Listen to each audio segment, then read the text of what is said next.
wabarakatuh. Alhamdulillah. Allahumma salli ala Muhammad wa ala ali Muhammad kama sallaita ala Ibrahim wa ala ali Ibrahim wa barik ala Muhammad wa ala ali Muhammad kama barakta ala Ibrahim wa ala ali Ibrahim fil alamin innaka Hamidum Majid. Tuan-tuan dan puan-puan, muslimin muslimat, apa khabar semua? Sihat ke? Alhamdulillah. Jawapan alhamdulillah tu sogar kan. Sihatlah tu. Alhamdulillah. Baik. Jadi malam ni kita menyambung balik bacaan hadis Nabi sallallahu alaihi wasallam, di mana 2 bulan yang lalu saya bercerita tentang 2 siri ibrah haji sepanjang saya berada di tanah suci. 2 bulan yang lepas saya baca tentang pengalaman-pengalaman, peristiwa-peristiwa yang saya lalui, ilmu-ilmu yang saya dapat di sana. Saya kongsi pada tuan-tuan 2 bulan yang lalu. Selesailah. Jadi untuk malam ini kita akan baca 1 atau 2 hadis Nabi sallallahu alaihi wasallam. Baik. Bismillahirrahmanirrahim. Ista'inu 'alan nisa' bil 'urwi. Bil 'uryi. Saya ulang Ista'inu 'alan nisa' bil 'uryi. Fa inna ihdahunna idza kasurat thiyabuha wa ahsanat zinataha a'jabahal khuruja. Riwayat Ibnu Adi an Anas radhiyallahu an. Hadis malam ni Nabi kata kepada kita semua, ini pasal rumah tangga Bila sebut rumah tangga, suami, isteri, anak-anak terlibat. Jaga. Minta tolong kamu buat memeliharakan anak isteri kamu. Ni suami lah kerja ni, suami ayah. Malam ni ada kan? Baik. Dengan dikosongkan perhiasan dan pakaiannya. Mesti tak pernah kat kita kan? Alamak, payah je ni. Nabi kata, jagalah anak binimu dengan kita jaga perhiasan. Jangan berlebih-lebihan. Pakaian jangan menjolok mata. Khusus anak perempuan, isteri perempuan lah. Kerana sudah tentu bahawasanya perempuan itu apabila banyak perhiasannya, suka ia meninggal rumah tangganya. Nabi kata perempuan ni suka melawak. Memang betul lah tu. Tapi berpada-padalah. Tuan-tuan, saya baca terjemahan surah Al-Ahzab ayat 59. Ayat ni, bila dah dengar malam ni, segera ambil tindakan wahai suami, termasuk saya. Maksud segera tu, tuan-tuan, sebelum mati, wahai suami-suami, ayah-ayah, malam ni ya, ayat surah Al-Ahzab ayat 59. Saya baca makna dia. Baik. Allah Ta'ala berkata kepada Nabi, wahai Nabi, suruhlah isteri-isterimu. Suruh siapa dengar malam ni? Baik. Suruhlah isteri-isterimu, anak perempuanmu yang beriman. Okey, anak tuan-tuan, perempuan, isteri, okey, melabuhkan pakaiannya. Kenapa? Melabuhkan pakaiannya. Siapa berani bangkang? Itu sebut. Jangan bangkang Tuhan punya hak. Jangan. Ni hak Allah ni. Jaga. Melabuhkan pakaiannya bagi menutup seluruh tubuhnya semasa mereka keluar. Nampak? Ingat. Dalam rumah tak apa. Dalam rumah kita, isteri kita mungkinlah pakai labu. Dalam keluar rumah pakai singkat, mungkin terbalik. Dalam rumah singkatlah sikit biar suami kita tengok sedaplah sikit. Bila keluar rumah, isteri labuhkan pakaiannya. Cara demikian kata Allah lebih sesuai untuk mereka dikenal sebagai perempuan baik. Lebih senang dikona. Perempuan baik walaupun orang akan kata. Mestinya lah. Tudung labuh kau ke ustaz. Kalau mulut dah celupa tak guna ya. Mestilah. Mesti keluar macam tu. Pakai jubah ustaz tapi hati jahat tak guna ya. Baik, itu orang cakap. Ini Allah suruh. Kau mulut celupa ke, kau hati buruk ke, itu part lain. Ya. Nampak? Orang ni dia suka cari salah orang. Ada je salah kan? Allah bagi tahu. Tuan-tuan siapa bagi tahu? Allah bagi tahu tuan sekalian. Baik. Mudah lebih sesuai untuk mereka dikenal sebagai perempuan baik. Dengan itu mereka tidak diganggu. Nampak? Ini perempuan baik. Sebabnya Nabi suruh jaga anak-anak perempuan. Kalau laki-laki lah, cara laki lah, perempuan baik. Bila dinamakan perempuan, tuan sekalian, pakaian perempuan ni ialah, malam ni kita bincang sikit pakaian perempuan. Walaupun ada perempuan tak akan setuju kadang-kadang. Ada kala perempuan dia akan kata fashion tak boleh ke? Ada juga. Kita berfashion tapi tak ikut syariat buat apa? Kan? Baik. Pertama, tuan-tuan, ini Nabi kata, siapa dongar malam ni, siapa ada isteri anak perempuan, balik tolonglah bagi tahu. Sebelum kita mati, takut kita tak dapat masuk syurga sebab kita tak selesaikan dengan anak bini kita ni. Ni simple je. Pertama, longgar. Ustaz, kotak sikit tak boleh. Nabi kata longgar. Boleh pakai seluar tak? Boleh. Longgar seluarnya. Kain yang longgar. Ada kain yang ketat nampak pinggang 25 inci. Ada ya. Longgar ya. Nampak. Yang kedua, hindari pakaian syuhrah. Ni ramai perempuan tak setuju. Apa syuhrah tuan-tuan sekalian? Pakaian yang boleh menarik perhatian lelaki. Syuhrah ni pakaian bila lelaki tengok dia tertarik. Itu sebab tuan sekalian, Ibnu Katsir dalam satu huraian tuan sekalian, dia kata zaman Nabi ni, perempuan-perempuan zaman Nabi, warna pakaian mereka semuanya suram dan gelap. Warna hitam. Ingat ya? Baik. Siapa nak bangkang ni? Saya kata zaman Nabi, perempuan-perempuan zaman Nabi, nanti orang kata ustaz lah, zaman Nabi warna merah tak ada, warna hijau tak ada. Ada jawapan itu. Ibnu Katsir dia huraikan tentang pakaian perempuan zaman Nabi suram dan gelap. Sebab apa sekalian? Sebab supaya lelaki tidak tertarik dengan pakaian yang dipakai oleh perempuan itu. Tuan jaga baiklah, takut kita ni. Bila disebut pakaian baju kurung baik, ni isu. Baju kurung boleh pakai tapi jangan terlampau banyak benda yang lelaki tengok suka. Kan? Gambar gajah sini yang contoh. Gambar gajah, gambar rimau, gambar buaya. Kojut tengok. Tu contoh yang paling teruk. Yang apa yang paling bawah sikit, bunga banyak. Kek wah, bunga teh ayam sini ya. Bunga raya.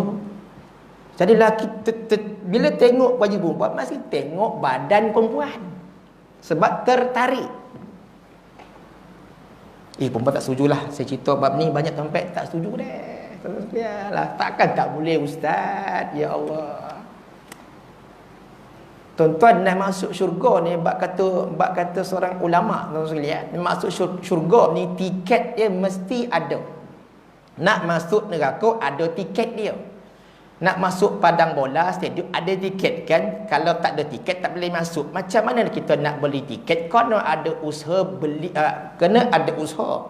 Apa usaha dia? Bekerja. Bila bekerja ada duit. Bila ada duit boleh beli tiket. Baru boleh masuk stadium. Baik, apa tiket masuk syurga? Tiket masuk syurga ialah takwa. Tiket takwa. Beriman belum tentu. Ramai yang beriman tapi tak bertakwa. Apakah tiket nak masuk neraka? Senang, tiket dia tiket maksiat. Masuk neraka, tiket itu. Tiket contohnya kan. Tiket. Ini tiket syurga. Ni tiket neraka tuan-tuan sekalian, contohkan. Tiket neraka, ni kita bawa ni tiket ni, contoh ya. Tiket takwa, masuk syurga. Tiket ni ada. Tiket apa? Takwa. Takut apa yang Allah larang, kita tak nak buat. Dan kita akan buat apa yang Allah suruh, tu tiket takwa. Ni neraka, ni tiket maksiat. Ni dalam ni semua maksiat ni. Maka bila ada tiket maksiat, dia tak layak masuk syurga, layak neraka. Tuan faham ya? Takut kita ni kan. Kita ni kadang-kadang kita ni suka bangkang Tuhan. Bukan tuan-tuan lah.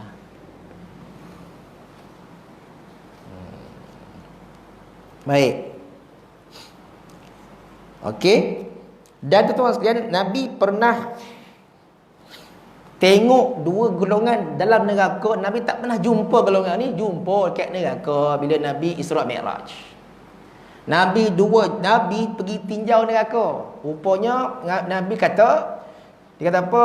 Aku tak pernah jumpa dua golongan ini, tetapi aku jumpa dalam neraka. Tahu siapa? Pertama, golongan yang suka pukul orang tanpa sebab. Suka pukul orang tanpa sebab. Main pukul. Nak menumbuk sampai orang tu pengsan lah, apalah, sampai cedera parah pun ada. Ini Nabi kata, ni orang ni akan masuk neraka. Sebab kerja dia suka pukul orang. Tak pasal-pasal dia kena pukul. Aku kena kau apa kena lah. Dibantai. Mana boleh.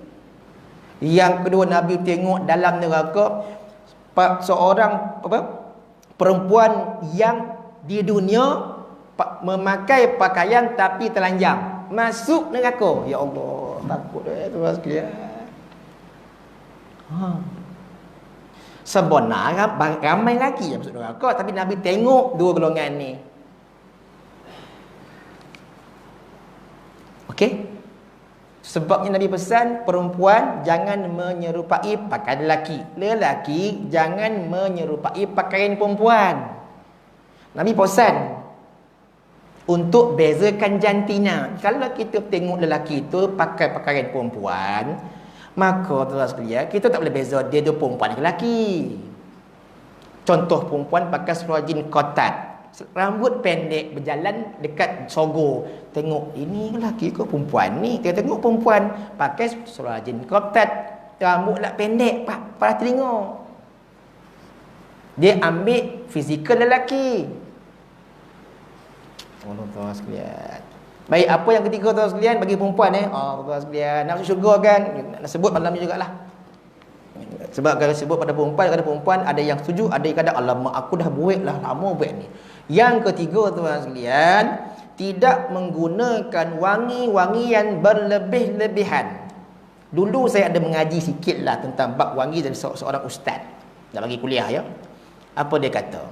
Dia buka kitab Imam Al-Ghazali. Baik. Sunat bagi lelaki pakai minyak wangi, sebab Nabi ada pesan dalam satu hadis. Apabila lelaki ingin pergi solat Jumaat, hendaklah memakai bau-bauan. Sunat bagi lelaki. Ingat. Maknanya kalau di masjid ada minyak wangi yang patut dicalit pada lelaki, bukan pada perempuan. Ingat, sunat. Lelaki sunat pakai minyak wangi. Baik. Perempuan dia boleh pakai minyak wangi, tetapi yang boleh bau dia sahaja. Tidak boleh dibau walaupun orang sebelah. Tak boleh.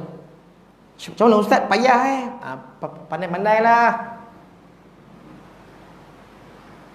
Tu sebab pernah tak kita naik motor, lalu potong, ada orang potong bawa bini kan, potong 1 kilometer bau. Dia pakai berapa kilo tu Ustaz? Banyak agak dipakai. Kita sampai, ya Allah wangi, ya Allah. Walaupun dah jauh motor tu, tetap wangi, ya Allah.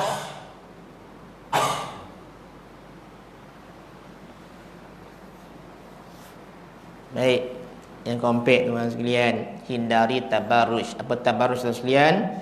Iaitu memakai pakaian sambil bermogah-mogah dan terlebih berhias dengan kita memakai alat-alat solat yang berlebih-lebihan. Baik. Allah nak uji perempuan supaya boleh tak diikut cakap Allah Ta'ala punya perintah. Allah nak uji perempuan tu je. Jangan kata Allah benci kita ni, Allah sayang kat kita. Tu sebab dia buat ujian ni kat perempuan. Perempuan ni masuk syurga 5 je. Jaga sembahyang, jaga puasa, tutup aurat, jaga maruah diri, 5 taat suami. Masuklah dia dalam syurga. Kan? Baik. Tutup aurat. Hari tu saya pergi ikuti rambut tuan-tuan sekalian dekat kedai Aceh kan. Dalam tu ada seorang perempuan, remaja perempuan. Dia duduk sebelah sini, saya duduk sebelah sini. Saya tunggulah. Depan ni abang dia. Abang ni rambut panjang. Jangkaan saya abang dia akan gunting di otak. Tapi bila orang tu dah belah, budak ni naik duduk. Budak ni naik duduk sambil dia buka tudung dia. Buka skarf panjang rambut dia. Saya Allah terkejut bau tu. Saya tak pernah jumpa kedai gunting lelaki nak gunting rambut perempuan. Kata tanya abang ni, kenapa apa adik awak ni? Adik saya ni dia kata tak jaga kebersihan. Oh. Kenapa pula gunting dekat kedai lelaki ni kan? Tempat gunting perempuan biasanya takkan terima rambut yang panjang berkutu banyak. Nampak? Maka terus saya tengok kenapa budak sekolah menengah tu, badan besar perempuan, pakai tudung panjang, dia buka terus rambut dia. Oi, terkejut saya, Allah berhala ni kan. Rupanya teman sekalian, rambut dia perlu dibotakkan segera. Sebab apa? Kutu banyak benar. Bersepah kutu berselerak. Dah botak kutu masih melengkar atasnya. Tengok, ya Allah kutu banyak ni. Nak cerita tu buka tu dah aurat kan. Macam mana buat? Allah dia takut. Tak ada ke kedai gunting perempuan yang boleh ambil perempuan gunting rambut. Sebab tak nak berjangkit kutu tu. Ui, tuan-tuan sekalian, kalau tuan-tuan tengok, ya Allah kutu banyak ni. Tu sebab jangan main kutu. Gatal. Dia tak bayar bulan Februari. Januari dia bayar, dia dapat. Februari dia tak bayar. Khianat. Haram hukum tu. Ingat. Kutu ni dah lah tak ada peguam yang ada untuk buat apa tu, borang-borang pengakuan. Tak ada, main percaya je. Kau main 10 bulan 10 orang. Bulan 1 dia dapat. Bulan 2 dia tak bayar dah dapat. Lari. Tak boleh main kutu dah. Khianat. Bila macam tu garuk kepala. Tu nama kutu. Macamnya Allah kenapa tak bayar ni habislah.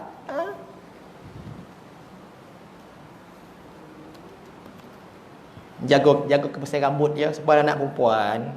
Jagalah. Kadang-kadang tak mandi, tak basuh rambut, kadang-kadang tak apa sebab tak kutu menjala banyak. Uish. Siapa ada anak perempuan panjang, jaga-jaga. Cek balik. Bersarang kita. Ini bersarang. Banyak kutu tu. Sampai kena botak. Bila botak macam lelaki dah. Ni macam lelaki ni. Memang macam lelaki tu kan.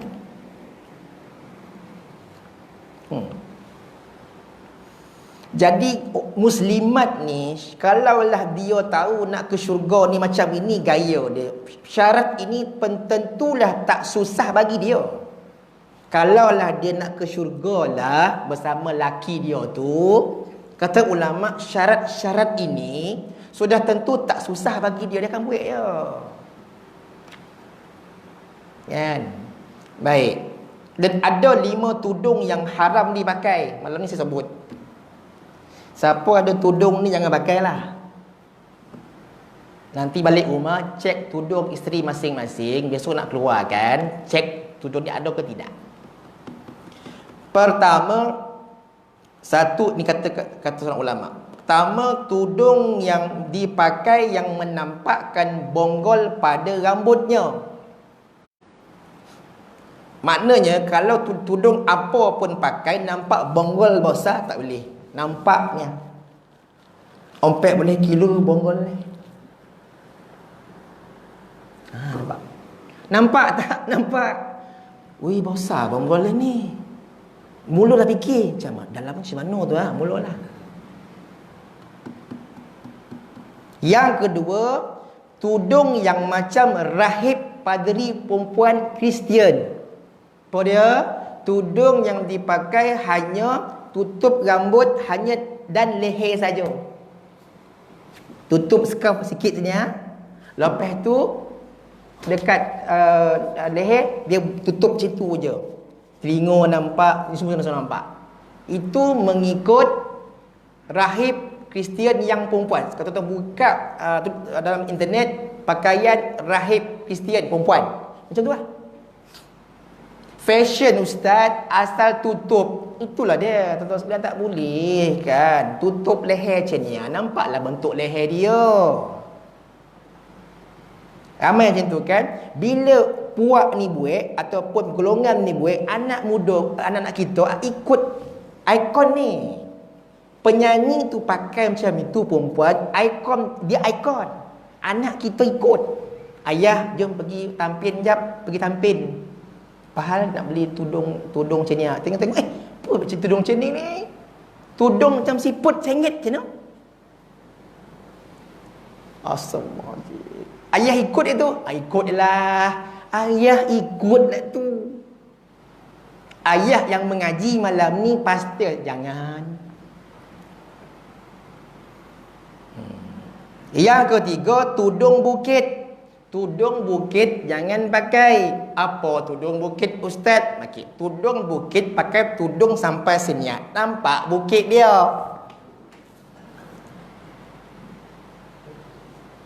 Ramai yang pakai tudung macam ini, sungguh tuan-tuan sekalian. Dipanggil tudung bukit. Saya pun heran, apa nak tudung bukit lah ni? Rupanya dia pakai nak tunjuk bukit dia. Suka lah. Jangan suka bona, tak sebotol ni. Sungguh ya Allah, na'udzubillah, jangan ada gini kita tuan-tuan sekalian. Ya Allah, hai. Tunjuk kat kita tak apa, kita suami. Yang keempat, tudung yang dipakai nampak telinga. Ini ramai yang pakai bila pakai tudung main sarung saja. Tudung sarung ni hati-hati sikit. Memanglah dulu kita kan pakai tudung, pakai jarum peniti kan, pakai zap. Lepas tu darah keluar. Tercucuk pula. Darah keluar. Sekarang dia ada cipta tudung yang sarung masuk zap. Tapi nampak telinga. Nampak? Mana boleh nampak telinga? Itu aurat. Nampak ni? Nampak? Kok telinga dia capang macam mana? Tak elok orang tengok. Tahu capang tak? Allahu Akbar. Sebab saya tengok tudung dia ramai yang pakai. Sungguh. Kat sekolah kot, kat mana-mana kot, ramai pakai. Nampak telinga. Dia pakai tudung tu kemudian tak pakai scarf. Memang pakai scarf kok sebab dia sarung saja. Bila sarung tak pakai scarf, tak tutup telinga, maka telinga tu nampak. Aurat tak? Aurat. Dia nampak bayang-bayang tudung tu. Bayang-bayang pun tak boleh. Bentuk bayang-bayang pun tak boleh. Tu Nabi kata pakai tapi telanjang.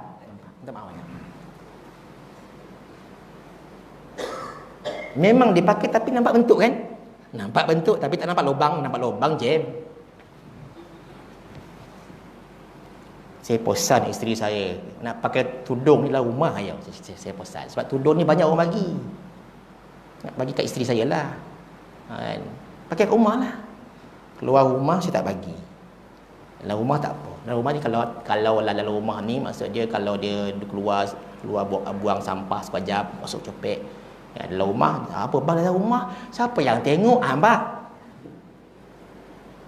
Nak tunjuk ke orang juga ni. Yang kelima, tudung papa ke dana. Tudung papa, maknanya tudung tu singkat bona koci sampai ni je. Sini tak mampu nak boli sampai bawah. Tudung papa. Saya kata macam mana ni? Ramai tak yang pakai tu? Ada yang pakai. Ketika bila? Ketika main. Islam ajak kita nak main tutup lah. Saya tengok sepak takraw dah, semua dah pakai tie dah. Sepak takraw. Dia punya arahan bukan tahun ni, tahun depan. Dah pakai dah.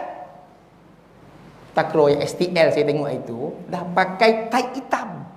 Hitam semua yang pemain-pemain Penang kan. Hitam semua dah. Tengok. Terengganu disuruh walaupun ada orang tak setuju, lantak dia lah, tapi takraw terbaik tu sekalian. Saya tengok tekong Penang Syahir tak ada pakai tag dah, pakai dah terbaik tu.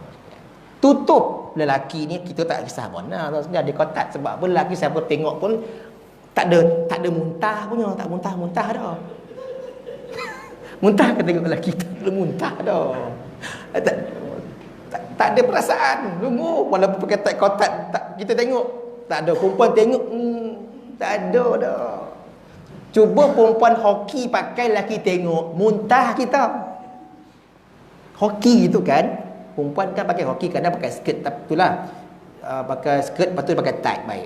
Boleh tak? Itu dia kata pakai pakaian tapi telanjang. Allah takut. Okey, selesai bab jaga anak kita lelaki yang perempuan, isteri kita khususnya, supaya kita nak sama-sama masuk syurga dengan tiket apa? Tiket takwa. Tiket. Kalau dia mulut jahat, nasihatkan mulut jaga. Tu je. Kan walaupun mungkin dia pakai tu labu tapi perangai jahat, nasihatlah. Suami saya, awak ni kan pakai tu labu, mulut jagalah. Nasihat isteri kita. Tudung tetap pakai ikut syariat. Mulut tak baik, nasihat pada isteri. Awak dekat pejabat, jaga mulut tu, jangan laser mana. Baik bang, saya masalah. Dia buat balik. Orang mengadu. Suami isteri awak ni walaupun tu labu, laser lah. Panggil balik. Dapat aduan awak kat pejabat, laser lah. Okey bang, nasihatlah. Takkan dari lompang bini kita. Nasihatlah. Allah Akbar. Last. Baik. Hadis yang terakhir ni tentang istiqamah. Istiqamah ni antara perkataan yang senang disebut, nak buat susah. Tu dia. Baik. Istaqimu wa na'imma inistaqamtum wa khairu a'malikum as-salah wa la yukhafizu ala wudu' illa kullu mu'min. Riwayat Ibnu Majah daripada Abi Umamah radhiyallahu anhu. Baik. Beristiqamahlah oleh kamu, dan bahawa sebaik-baik istiqamah dan seelok-elok amal kamu ialah sembahyang. Baik. Sembahyang ni tentu kena istiqamah. Baik. Saya ada satu kuliah tuan-tuan sekalian, ustaz disebut. Bagus juga ustaz ni. Dia kata apa? Kita ni kan sembahyang fardu kena jaga di awal waktu. Kalau boleh jangan masbuk, kalau boleh.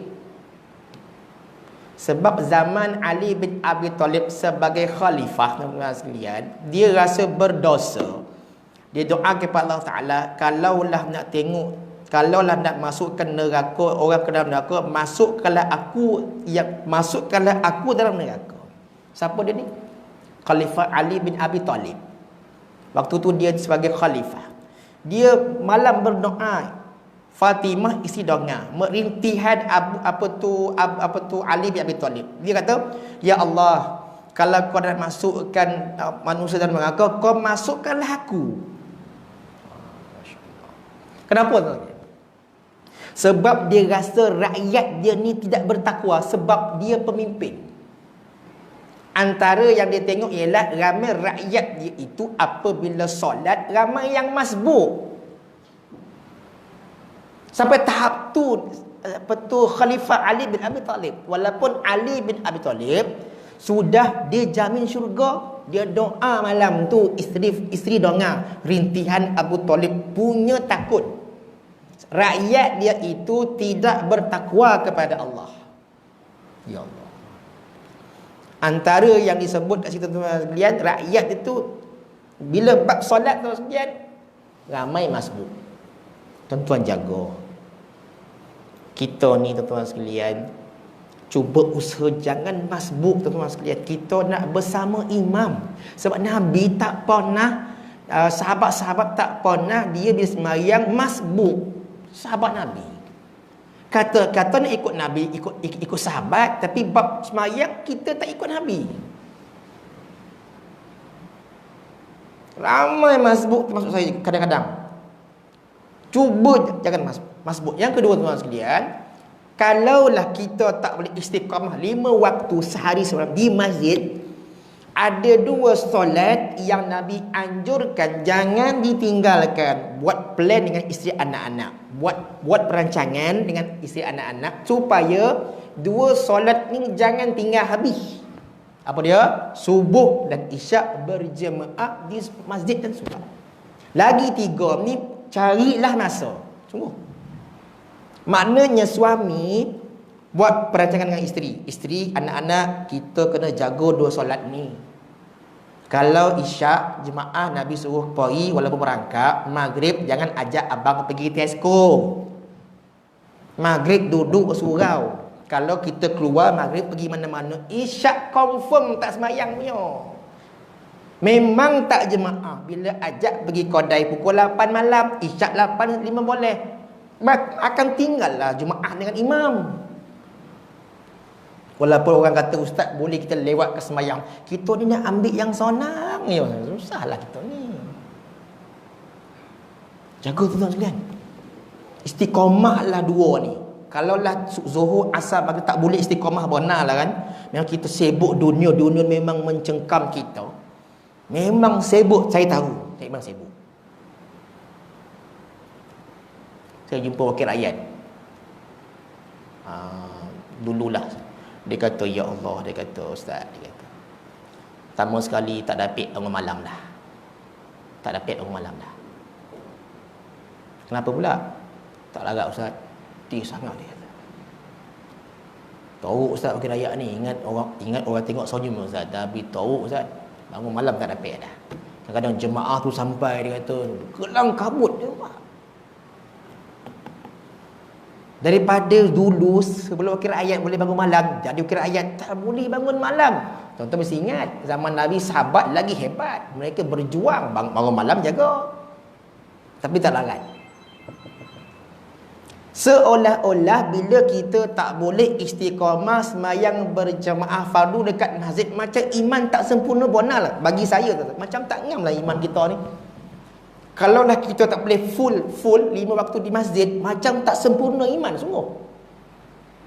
Kalau kita dapat buat 5 di masjid, masa iman tu macam ya Allah, macam ada kekal kat kita. Kan? Betul tak? Tuan-tuan boleh jaga 5 ni tuan-tuan sekalian di masjid bersama imam lah terbaik. Macam seolah-olah iman tu macam mantap sikit lah, rasa macam cukup lah, rasa sikit. Okey, sembahyang fardu kan? Dan Nabi ada bagi wasiat. Bila tuan-tuan buat apa yang Nabi bagi ni, ini wasiat ni, bila sebut wasiat penting benar. Wasiat Nabi kepada Abu Hurairah radhiyallahu anhu. Bila sebut wasiat sangat penting. Nabi tak pernah tinggal 3 ni. Baik. Yang pertama sembahyang sunat duha. Jangan tinggal tuan-tuan sekalian. Nabi tak sebut pesan, Nabi sebut wasiat. Wasiat kepada Abu Hurairah radhiyallahu anhu. Nabi tak sebut pesanan, wasiat. Penting sangat, jangan tinggal. Dia sebut wasiat, penting benar. Yang kedua, berpuasalah hari-hari putih. 3 boleh, 4 boleh, 5 boleh dalam setiap bulan. Baik. Yang ketiga, sembahyanglah witir sebelum kamu tidur. Tuan-tuan, witir ni tuan-tuan sekalian, 1 rakaat saja. Paling ringkas. Ni Nabi pesan sebab Nabi wasiat di penting bonaklah 3 ni. Kalau tak dapat buat nombor 2 kan, sebab berpuasa 3 hari putih setiap bulan, payah ambil 2 ni jaga. Nak tidur ingat witir lah. Tak payah buat 3 ni borek, buat 1. Malas berdiri, duduklah senang. Duduk, Allahu Akbar. Ini malas tahap gaban ni. Latih bona, ya Allah, tuan sekalian. Tapi boleh buat ke benda ni tuan-tuan, kalau dia tak mulakan daripada sekarang, memang tak boleh buat sampai mati tuan sekalian. Kena buat daripada cubalah perlahan-lahan. Buat 1 dulu, jangan buat 3 terus. Buat 3 besok tak buat dah. 3 kan, 3 2 salam lah tu. Lepas tu baca kul Allahu ahad, kul a'udzubinas fil al-falaq lah pula panjang. Tak payah baca lah, senang. Susah benar lah. Kalau tak nak baca lah tak. Sebab yang penting buat tu sekalian. Istiqamah 3 wasiat Nabi ni sampai akhir hayat. Walan yuhafizu 'alal wudu illa kullu mu'min. Ini pun payah juga nak buat ni. Ya Allah, hai tuan sekalian. Dan tiada yang sentiasa berwuduk itu melainkan mukmin yang sempurna. Siapa yang wuduk selalu, dia tu sempurnalah iman dia. Wuduk kan? Tuan-tuan, wuduk ni kan, dalam satu riwayat, saya baca hadis ni, ada seorang ulama baca hadis ni tau. Saya dengar hadis ni, seorang ulama Indonesia dia baca. Saya kata, ya Allah, hebatnya siapa yang buat benda ni, tuan-tuan sekalian. Senang kan? Baik, tuan-tuan apa ni buat ya? Baik, apa yang disebut daripada Uqbah bin Amir radhiyallahu anhu. Daripada Uqbah bin Amir. Nabi kata apa? Nabi pesan, tidak seorang pun daripada kamu yang berwuduk dan melebihkan basuhannya. Kemudian dia berdoa, asyhadu an la ilaha illallah wahdahu la syarikalah, melainkan Allah Ta'ala bukakan untuknya 8 pintu syurga, boleh masuk melalui pintu yang ia kenaki. 8 pintu syurga. Nampak? Siapa yang berwuduk dan melebihkan basuhan, artinya wuduk tu air lebihkan sikit, tangan lebihkan sikit, maksudnya lebih. Maksudnya kalau sekali 3 kali, ni 3 kali, kaki 3 kali, lebihkan sikit. Kemudian jangan lupa doa lepas wudu, asyhadu an la ilaha illallah wahdahu la syarika, sampai habis. Kan tuan-tuan, Nabi kata siapa dapat buat ni sehari ke 3 kali ke, dia akan dapat 8 pintu syurga, pilih manakah nak masuk. Ya Allah Tuhan, senang apa nak buat, payah. Tak kontut dah, tak nak wuduk dah.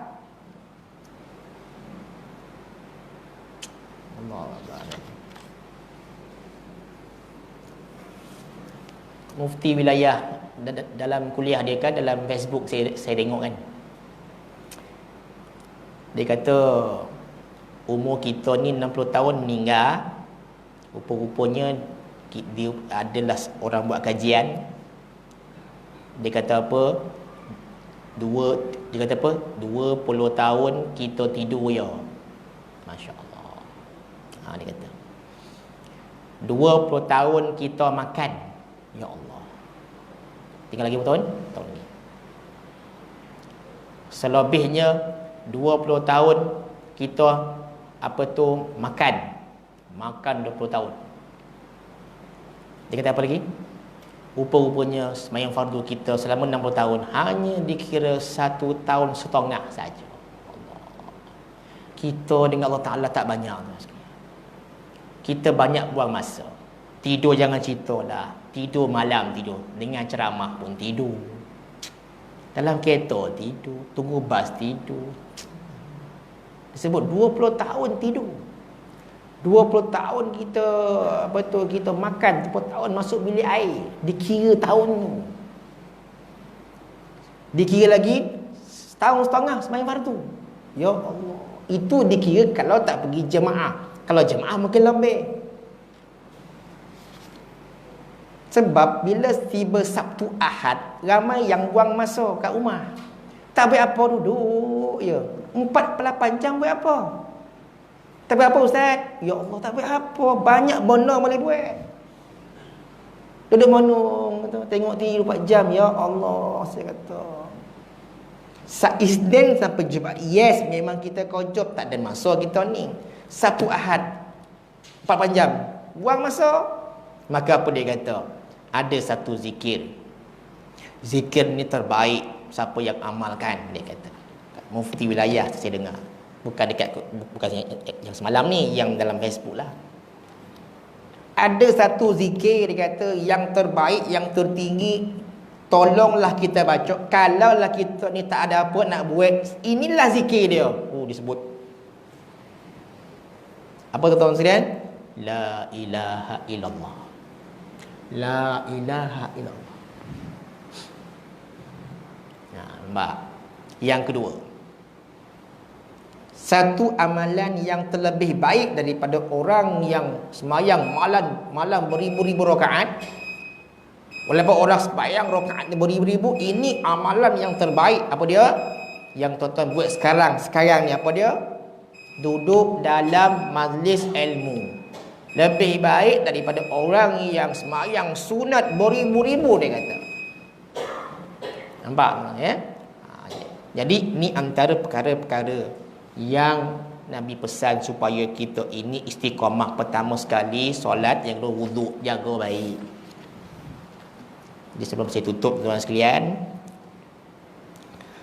tuan-tuan dan puan-puan sekalian, dalam hidup kita ni, sebelum azan ni sikit seminit, dalam hidup kita ni, kita nak kebahagiaan.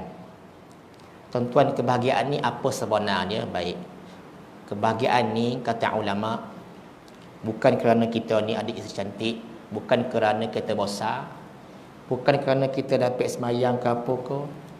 Kita nak, sebab ramai yang semayang pun tak tonang. Ada kita besar bukan tak tonang.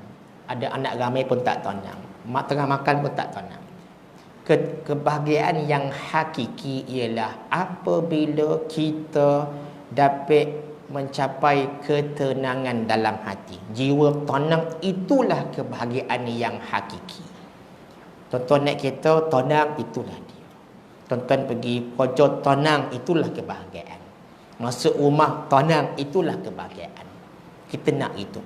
Macam mana nak tenang, tuan-tuan sekalian? Tak ada lain kata ulama. Buka ayat Quran dalam satu ayat, ala bizikrillah tatma'innul qulub. Dengan ingat Allah, hati menjadi tenang. Last. Di muslimin muslimat sekalian, akhir kalam, semoga tuan-tuan bertambah umur ni, lebihkanlah akhirat. Sebab dunia ni kita buat kerja, siap tak siap, bila mati tinggal terus. Tu dunia. Siap tak siap kerja kita, bila malaikat tarik kita punya nyawa, yang kerja yang tak siap tu tinggal. Kalau siap pun tinggal juga kerja tu, tetap mati. Jadi buatlah persiapan serapi-rapinya untuk kita bertemu dengan Allah Subhanahu wa taala. Wallahu a'lam. Assalamualaikum warahmatullahi wabarakatuh.